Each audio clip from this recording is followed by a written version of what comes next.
Anyway, it's time for your daily perverb. Once again, a turd in the hand is worth shit.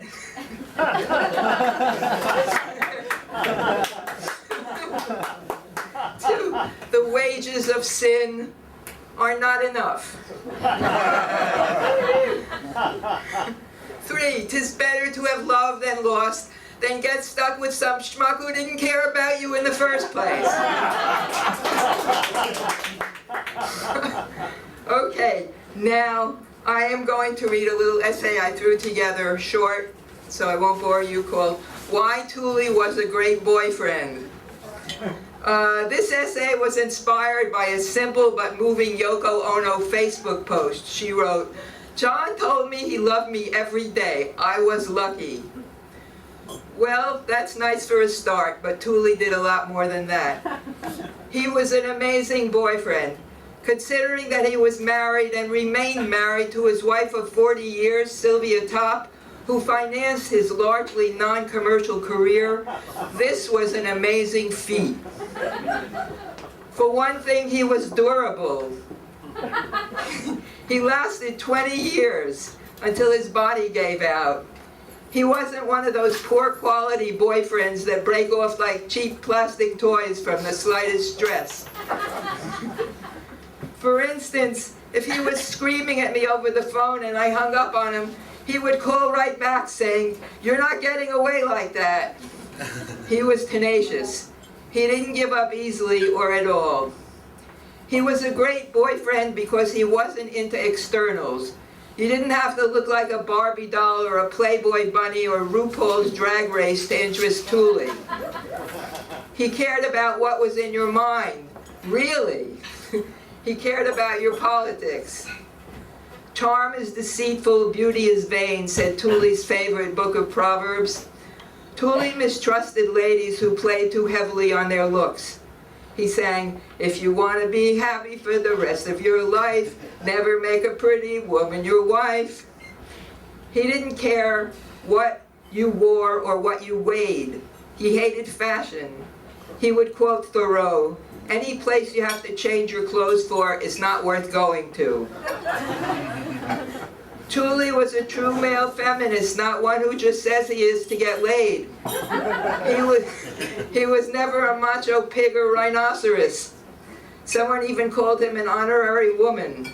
He was affectionate and sexy till the end of his physical life.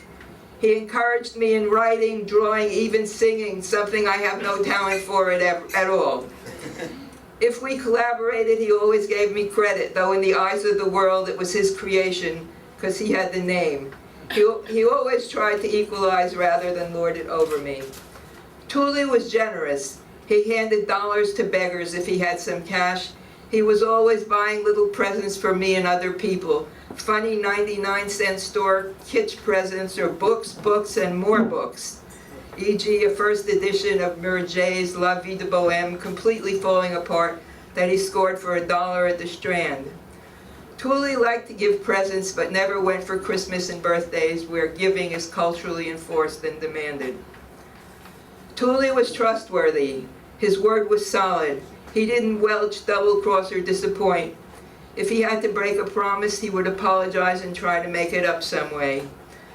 There was a time when he canceled a trip to Naropa in Colorado because he was afraid of altitude sickness. I was stuck with a $400 plane ticket. Tuli offered to take me to Toronto instead. If Tuli borrowed money, he gave it back. With books, though, he had to be prodded. That's part of how he got his big library. He couldn't find books you lent him. Tuli was humorous, entertaining, and educational. He was an endless stream of jokes, stories, and improvised songs peppered with fiery political rants. He had a vast knowledge of history and politics. He never ceased to enlighten me, even if I didn't always want to hear it. Tuli was clean and sober, never a drunken dumb show. His affection didn't wear off like a drug. He was dedicated to his work. In the morning, first thing, he would turn on the news, which he would turn into news poems, parasongs, cartoons. At 5 p.m. it was more news, Let's see who got killed today, Tuli would say. The same thing happens every day, but to different people, he observed.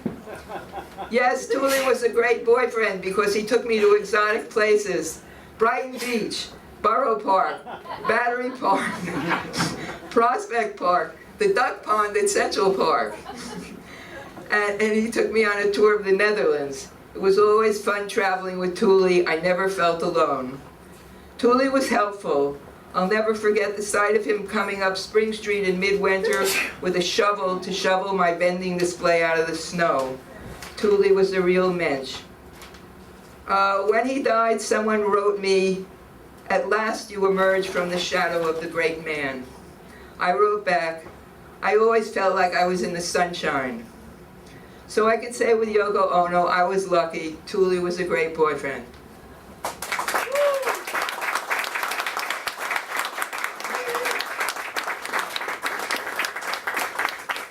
If anyone wants some of those locks of hair that I gave out at this memorial, I brought the proverbs and the locks of hair. Just come up to me and I'll give you one. And thank you.